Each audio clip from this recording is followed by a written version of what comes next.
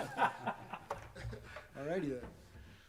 All right, let's see if there's any more questions here. Again, we really appreciate everyone being here with us in this virtual space. It's a really odd time. I know that everyone is vacillating through feelings of anxiety and depression, but also joy and grace. I think we're seeing a lot of the human spirit coming through this experience, and it's neat to see that we're all kind of still doing our best to be here with one another. So let's take a look at some questions. Let's see.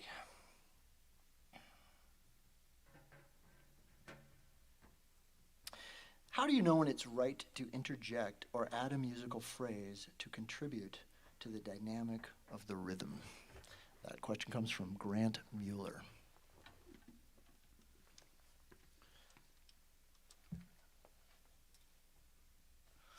Anyone?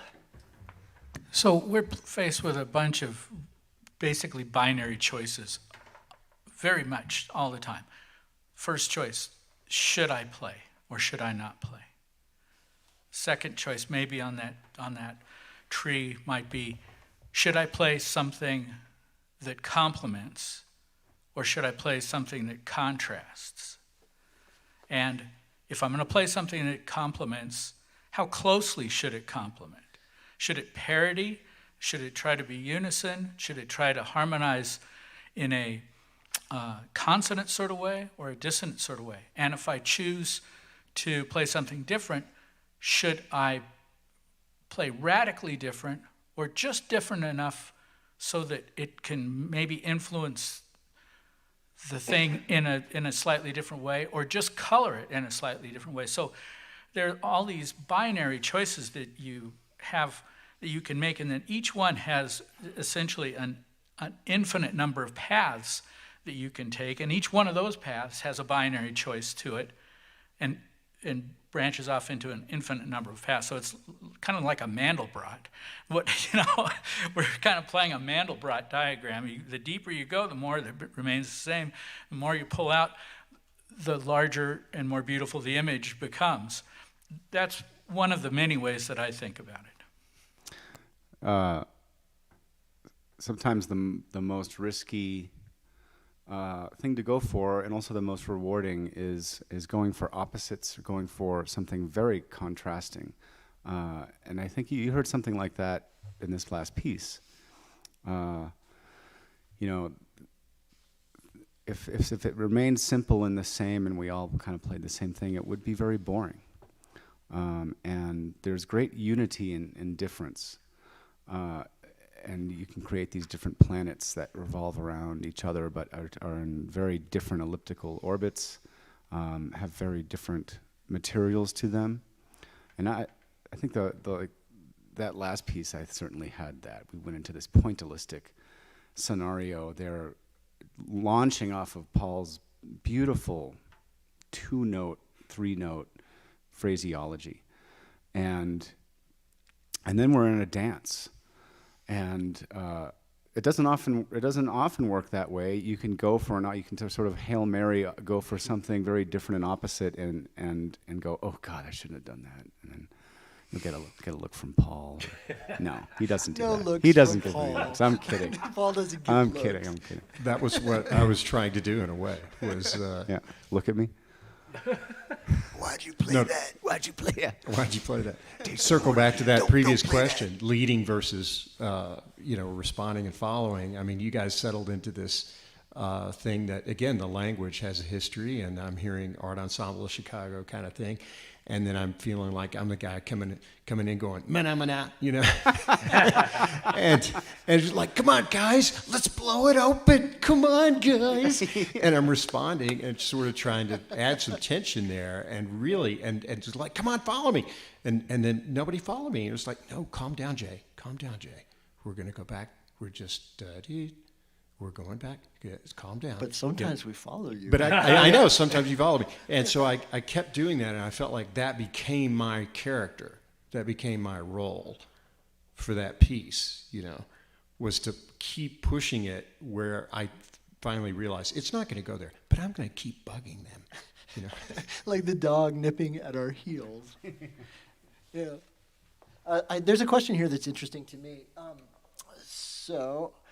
Brooke Hand asks, are studio sessions typically done in separate rooms? And that's a good question. Whenever I've made my records here in this space, because I only do improvised music sessions, I like to have everyone in the same room at the same time.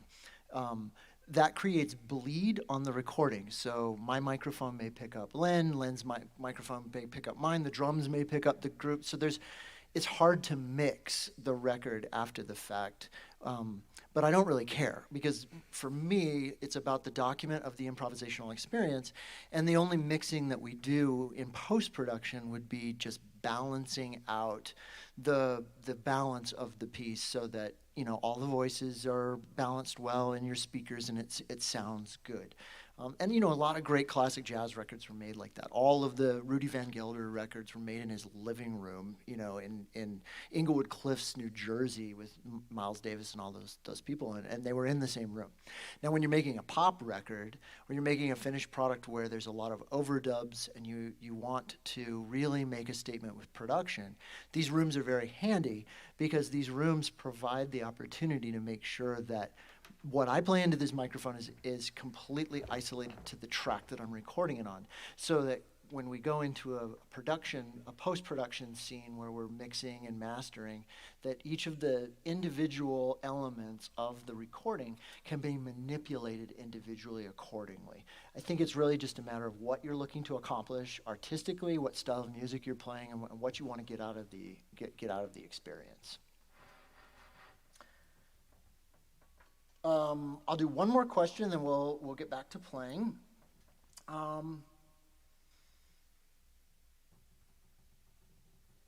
This is an interesting one. I liked that one. I think I heard that equilibrium that Markus mentioned a few times in this one.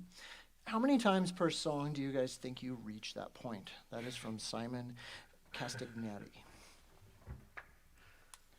Well, that's funny, because that goes back to what we were talking about earlier in terms of, does it come naturally? Does it feel natural? I think that for every individual, that those feelings come and go, and there's really these remarkable moments where the whole ensemble, you feel it, it locks in, and then you're in this shared space where nothing can really go wrong, and it just feels just lovely.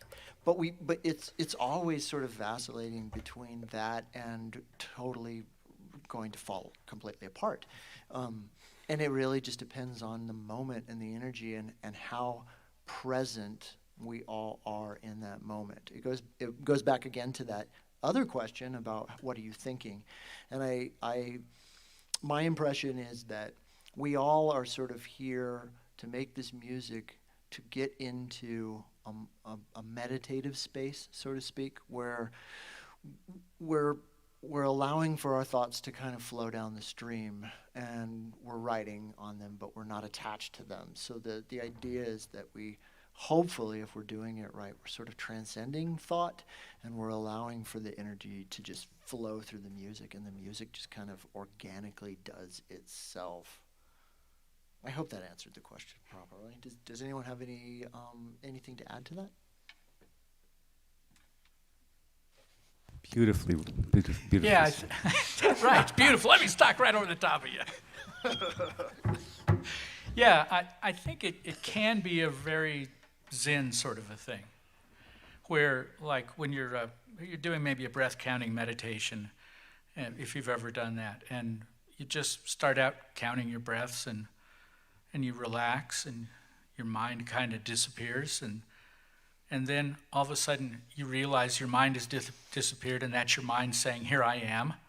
And so you just go back and start counting your breaths again until your mind disappears again. I think that for me, many times this group performance experience, especially in improvised music, has that character to it. And as I was saying before, when I've realized that my mind has disappeared, then my mind is there, and I don't kick myself in the tail about it. I just rejoin the stream, as Paul was saying.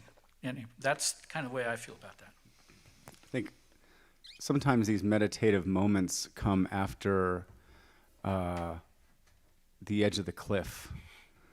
It comes after this sort of frantic searching mechanism. So I think you need the whole package as well. And sometimes these Zen moments come at points, it seems to me, I feel, when you're in the middle of chaos, when we're in the middle of going 100 miles an hour. You may have noticed there are different speeds that we play, and I use the word speed deliberately. It's not tempo.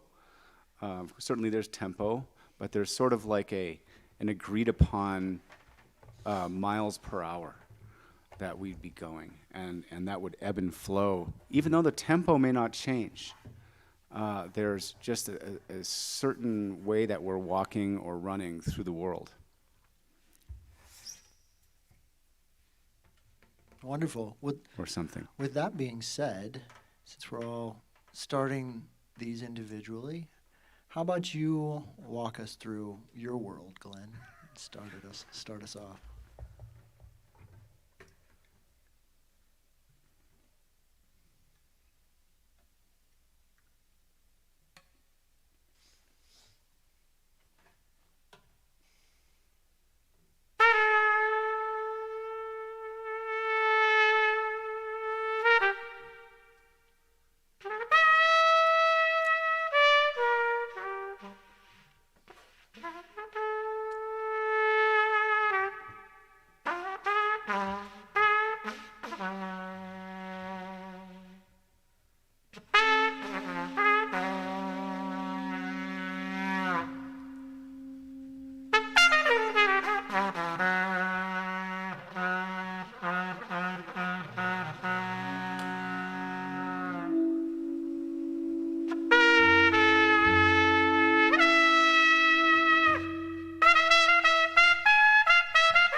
Yeah, there you go. All right. Was that close enough to walking through your world, Glenn? Sure, I don't know.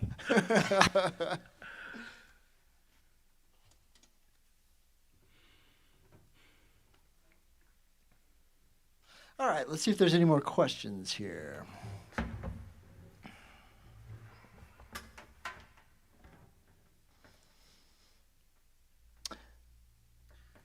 That was actually interesting, the beginning of that, and I'll just put, right out there. I had something in mind. I picked up the piccolo trumpet, and it didn't really happen. It was one of those moments of this, where, I stepped into a rattlesnake pit, and I had to kind of climb out of that somehow. But, you make it work. You make whatever room you walk into, you find your way to the other side.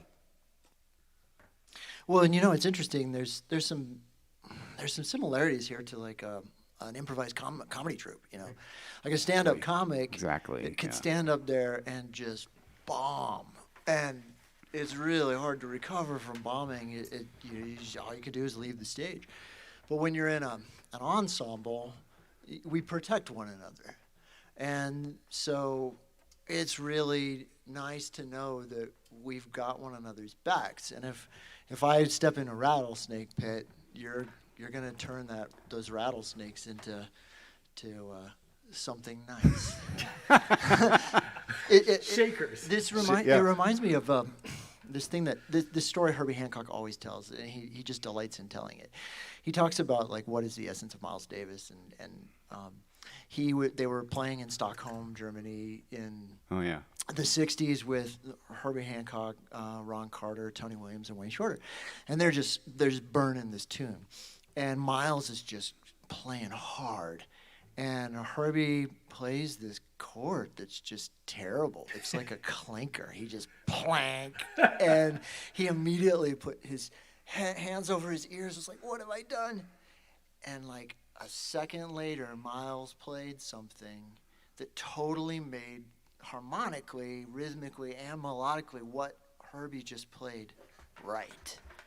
And he always talks about how that was the moment where he was like, oh, this is really the essence of improvisation. It's being in that moment, and it's making music out of thin air. Yeah.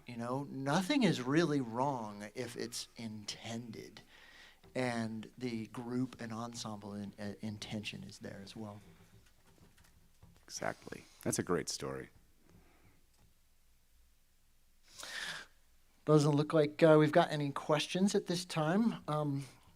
We've got roughly 20 minutes, actually about 18 minutes left here. So let's play another one. It's a question, actually. Sure. I didn't see that. How did you all meet? Oh, yeah. Thank you. I missed that. Over Match.com. We all swiped right. Or is it left? I don't know. I don't know either. We're all married. None of us know. If we want to go in reverse order, because I think I'm the newest to the area. Yeah. Actually, I had Paul Riola's phone number on a Post-it in my house for about 3 years before I lost it. On your refrigerator. I think it was my refrigerator. You had a prominent place. My wife had met someone, and she was describing the kind of music I played, and this person said, you got to talk to Paul. And I would have, but I lost the Post-it. And then it wasn't until a couple years after that I think I was in, where we had Syntax. Yeah, and it was a Syntax. I don't know what I was. You were playing with Rent Romness. Oh, yeah, Rent Romas, a guy, when I was in Ryan- San Francisco, Rent Ryan Romas, Seward. great Yeah. alto player, came into town, and we put a little group together for his arrival, and it was a lot of fun. And I'd called, Jay, you were on that, weren't you? No. Who was on? It was Paul? Ryan Seward was on. Oh, drums. right. Not Ryan me. was playing. And anyway, at that point, I met Paul. And when I decided I was ready to put together reassemble my group of the Equity and Social Justice Quartet I had in San Francisco, I said, Paul, I want you to play. You're the only one I know. Who else should I get? And he said, well, you got to get Jay on drums. And so I was smart and did that. And then you knew Glen. But that's how that's how I first got connected to Paul. And Jay was just kind of happenstance and yoga class my wife went to. I don't know where. Well, that's an interesting segue because I think all of us can say we met through musical associations, through the community. Yeah. I met Jay Ellis through Doug Anderson, who's a bass player that played in this ensemble for quite a few years. Yeah, I mean it's such a community of the creative music, jazz and improvised music community. We really network with one another, and everyone's always just really interested in making music, and so we make friends quickly and easily. Yeah, and I met Doug playing for Art Landy. I mean, he was playing for Art Landy, and I was just listening and walked up after the gig. It was right after I moved here from New York in '01, and then started playing with him and Kirk Konefsky, who has a new CD out. He's in Brooklyn now, and a trumpet player. Okay. And then Doug introduced me to Paul and Bottesini. was trying to remember. I think I first met Lynn a year after I moved here in 2000, 2001, with the Creative Music Works Right. Orchestra Creative Music that Works you were Orchestra. conducting. Right. That's a while ago. It was a while ago. Yeah. Yeah. Yeah. And Was that the Maria Schneider concert, or was No. it the Composers, Colorado Composers concert? Composers concert. Yeah. Right. Yeah. Wow. And I live in Colorado Springs, and I'm a professor at UCCS. And I had heard, so I met Lynn then. I had heard of Paul and the Bottesini project that he put together some years ago. His first, rounds of that was much more of a collective group with these incredible guest artists. I was like, how does he do that? He had these people, Nels Klein and people from, musicians from across the country, really. It is a funny story because it's a little bit like I always wanted to play with him for some time, and I remember thinking I'm gonna have to ask him to play with me, and I invited him down to I think it was the What If Festival in Colorado Springs That's in the right. summer. First We time, had never met. First time I ever played with We Kim had Stone. never met with Kim Stone, right? And I invited Chris you. Lee was on drums. Right, Chris Lee. Yeah. Just cold called him. Mr. Riola? No. No, and that was our first introduction was, hey, nice to meet you. And then we played. And that's how we got to know each other. And it was a breeze after that. Yeah. Those are wonderful opportunities to meet. Like Kim Stone came out of that, that association, that experience, and I've been playing with Kim regularly ever since. It looks like there's another question here. Lynn, as a flute player myself, I was wondering which instrument you prefer. How do you decide which to pick up for a particular tune? Well, I've been trained as a woodwind player and have played bass clarinet and double reeds and all the saxophones and classical music repertoire and flute and clarinet.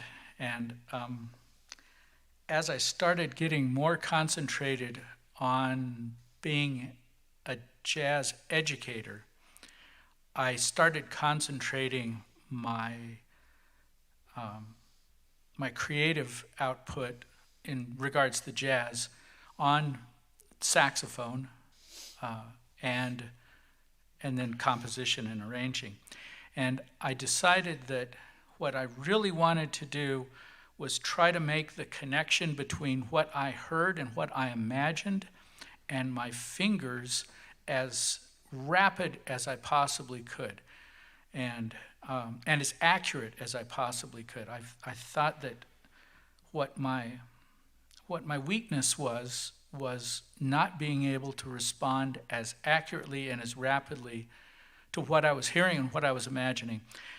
And so I stopped playing all C wind instruments. I stopped playing all wind instruments except B-flat pitched instruments, because you're on the camera. For me, that's a G, no matter where I am. If I hear a note that sounds like a G, I finger that without thinking about it, and a G comes out. I don't have to translate. I'm on alto now. I don't have to learn this sort of kinesthetic relationship between the sound of that pitch and any other kinesthetic thing that I might need to do. So I made a very purposeful and specific decision to not play the other instruments. Not because I don't like their sound, but because it took me away from that goal of trying to connect my pitch imagination with my body and therefore the instrument as rapidly and as precisely as I could. So that's my answer. Nice. It looks like we've got roughly 10 minutes left, and there's one of us left to start out a groove, or not. Jay, why don't you take us off here?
Very nice.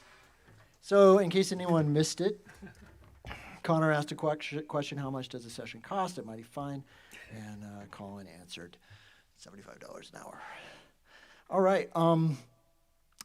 We've got 3 minutes left. If anyone has any further questions, we'd love to flag them. Otherwise, it's been a fantastic performance. We've really enjoyed doing this for you.